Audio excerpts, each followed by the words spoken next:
అమ్మ పలుకు జగదంబ పలుకు, కంచి కామాక్షి పలుకు, మధుర మీనాక్షి పలుకు, బెజవాడ దుర్గమ్మ పలుకు, కైకూరు పెద్దమ్మ పలుకు. సోది చెప్తానమ్మ సోది చెప్తా.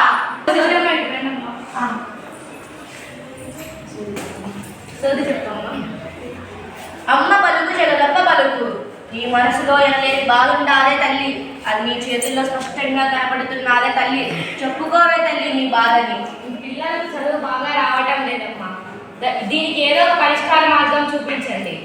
అమ్మ పలుకు జగదమ్మ పలుకు, మీ నిర్లక్ష్యం కారణంగానే మీ పిల్లలు ఇలా తయారయ్యారు తల్లి. అంత గారాబం పనికి రాదు.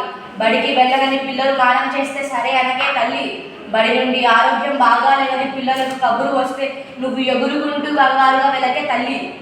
ఇంకా ఇంటిలో పూలకు విషయంకి వస్తే టీవీ సీరియల్ నీతో పాటు జగదాత్రి, కార్తీక దీపం అంటూ చూస్తారే తల్లి. ఇంకా మీ కూడు విషయంలోకి వస్తే దోస్తులంటూ బయట తిరుగులు ఎక్కువయ్యాయే తల్లి. గొడవలు ఎక్కువ పడతాడే తల్లి. క్రాఫ్ట్లు, క్రాఫ్ట్లు, వీషేప్ కట్టింగ్ అంటూ బడికి వెళ్ళడే తల్లి. మీ గారాబం వల్లనే వాడికి అసలు క్రమశిక్షణ లేదే తల్లి. అవునమ్మా అవును. ఇంతకీ ఏ స్కూల్లో చేర్పిస్తున్నామే తల్లి? ఏబీసీ స్కూల్ అమ్మా. ఏబీసీ స్కూల్లా? మైదుగూరులో ప్రసిద్ధమైన శ్రీ శారద స్కూల్కి పంపించవచ్చు కదా. నీ బాధలన్నీ తొలగిపోతాయి, నువ్వు పడుతున్న కష్టాలన్నీ తొలగిపోతాయి. ఒక్కడి చెప్తా వినుకోవే తల్లి.